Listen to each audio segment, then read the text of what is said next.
The term full-size performance SUV was considered something of an oxymoron only a handful of years ago, but fast forward to 2020 and it seems like everyone's getting in on the act, especially in the premium segment.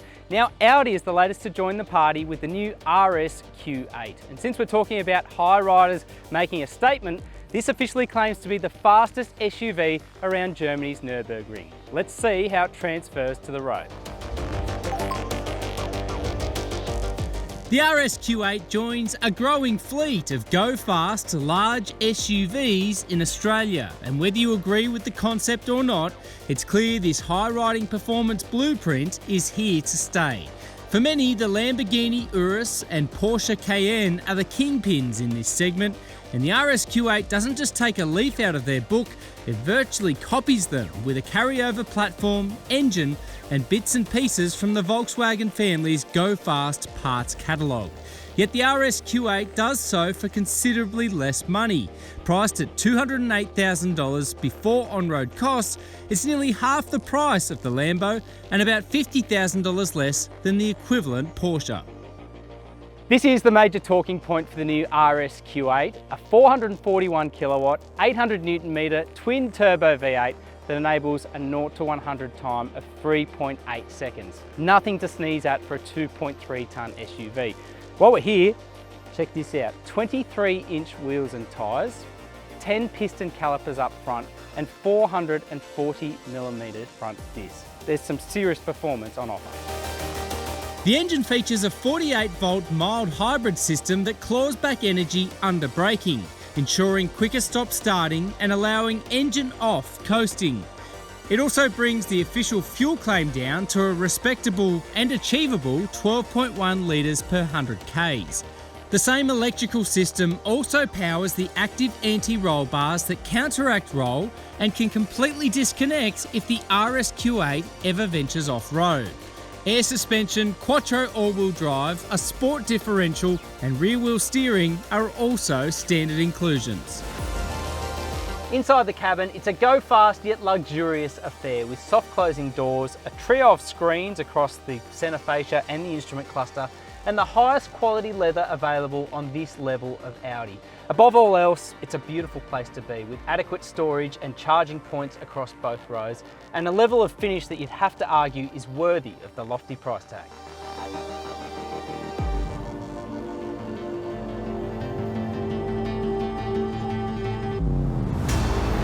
It's incredible just how quickly you can get an SUV to hustle along when it's motivated by a big engine, but that is a case in point with the RS Q8. Picking up acceleration is simply effortless. There's no hesitation, there's no binding from the gearbox. It's just smooth, linear and tractable progress across the dial.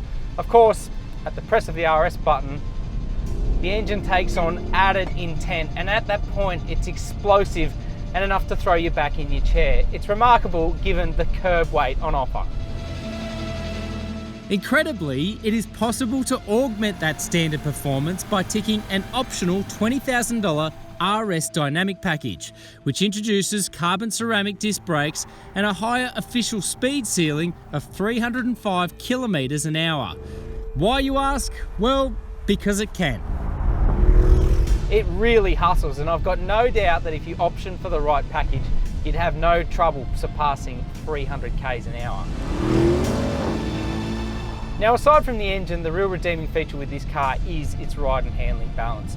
Of course, being a performance SUV, it needs to go fast, and it does that really comfortably using its electronics and using the all-wheel drive system to deliver a really convincing dynamic experience. Now, granted, it's not going to deliver the kind of driver feedback and engagement of something like the RS6 wagon, but it harnesses its weight really well. It's quite graceful the way that it moves direction heading into and out of corners, and the way that it allows you to get on the gas so early out of the corners means you're not going to have any trouble holding on to an RS6, at least at road legal speeds. Now, the flip side of all that is that the RS Q8 remains supremely comfortable as well. Yes, there is a firm bias to the suspension, but the damping is such that there's no head toss inside the cabin and it feels controlled, whether you're wafting over drawn out imperfections or going over pitter-patter style bumps or broken sections of bitumen. It conducts itself really convincingly.